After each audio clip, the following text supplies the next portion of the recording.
আসসালামু আলাইকুম প্রিয় দর্শক।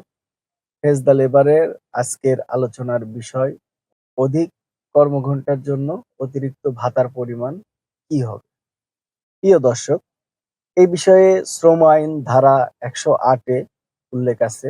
ধারা ১০৮-এর উপধারা ১-এ বলা হয়েছে, কোনো শ্রমিক যদি কোনো প্রতিষ্ঠানে তার নির্দিষ্ট কর্মঘণ্টার বাইরে অতিরিক্ত কোনো দিন কিংবা কোনো সপ্তাহে যদি সে কাজ করে, সেক্ষেত্রে তিনি তার অধিক কাজের জন্য তার যে মূল মজুরি ও মহার্ঘ ভাতা এবং অ্যাডহক কিংবা অন্তর্বর্তী মজুরি যদি থাকে, তাহলে এর সাধারণ হারের দ্বিগুণ হারে ভাতা পাবে।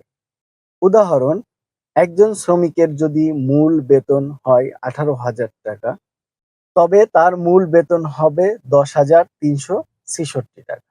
তার দৈনিক মজুরি হবে ৩৪৫ টাকা এবং প্রতি ঘন্টায় তার মজুরি হবে ৪৩ টাকা। সুতরাং সে যদি মাসে আপনার ২০ ঘন্টা ওভারটাইম করে, তাহলে সে মাসে তার দ্বিগুণ হারে ৪০ ঘন্টা ওভারটাইম পাবে। অর্থাৎ তার প্রতি ঘন্টায় যে বেতন, সেই বেতনের ডাবল স্কেলে সে ওভারটাইমটা পাবে।